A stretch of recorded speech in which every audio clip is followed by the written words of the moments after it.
The fiery leftist Andres Manuel Lopez Obrador looks increasingly hard to beat in Mexico's upcoming presidential election, drawing dire warnings from some in the business community that he would wreck Latin America's second-largest economy. The trillion-dollar question facing Mexicans as they prepare to cast their ballots on July 1 is, would he? The sharp-tongued, silver-haired former Mexico City mayor, who has a double-digit lead in most recent opinion polls, is locked in an escalating clash with the business world. After Lopez Obrador said top tycoons do not want him to win because they don't want to stop stealing and think they own Mexico, two prominent business groups took out full-page newspaper ads painting the candidate as a divisive autocrat and threat to the economy.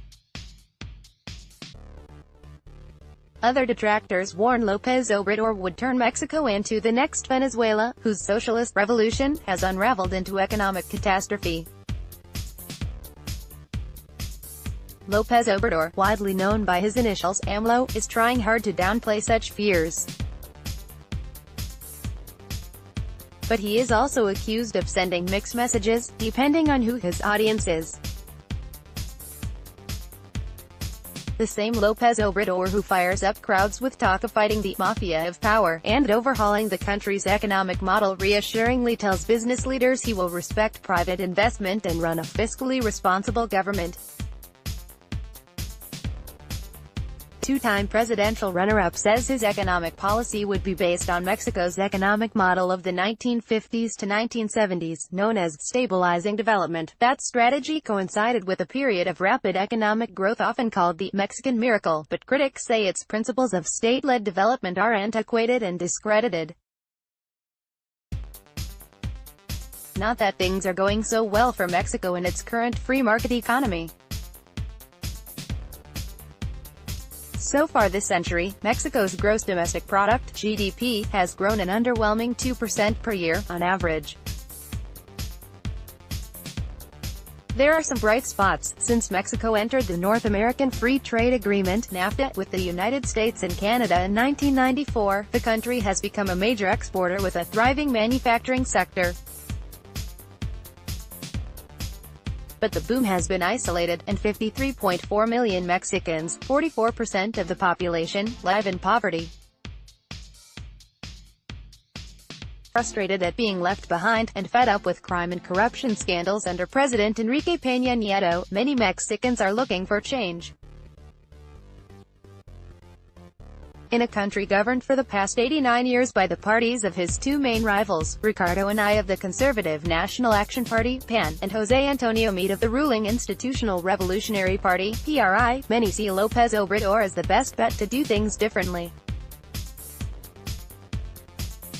AMLOnomics Lopez Obrador says he has a simple solution to kickstart the economy: wipe out the corruption plaguing Mexico, which he estimates sucks up 500 billion pesos, more than $25 billion, a year, and use that money to fund public investment in social programs. Many economists say it is not so simple.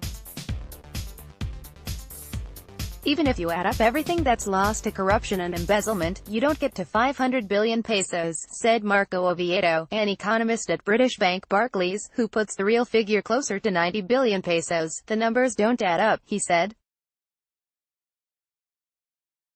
Candidates' controversial proposals to review the contracts from Peña Nieto's landmark privatization of the energy sector and halt public funding for a new $13 billion airport for Mexico City have also raised investors' eyebrows. Raimundo Tenorio, head of the economics department at the Monterrey Institute of Technology and Higher Education, warned that Lopez Obrador's policies would lead to financial disorder that would hurt Mexico's credit. If this guy becomes president, I'm just hoping he won't follow through on his promises, he said. The respected economist Lopez Obrador has tapped to be his finance minister, Carlos Urzúa, dismisses such doomsayers. He has been repeating a soothing mantra in meetings with investors in New York, London and Mexico City. A Lopez Obrador presidency will be one of macroeconomic stability, central bank autonomy, low inflation, a free-floating exchange rate and sensible spending. We may change some things, but as far as basic economic policy we are even more cautious than the other parties, he said at a recent forum. The business world's warnings appear to be doing little to stop Lopez Obrador in the polls. In fact, for some voters, they may have the opposite effect. Published in Daily Times, May 15, 2018.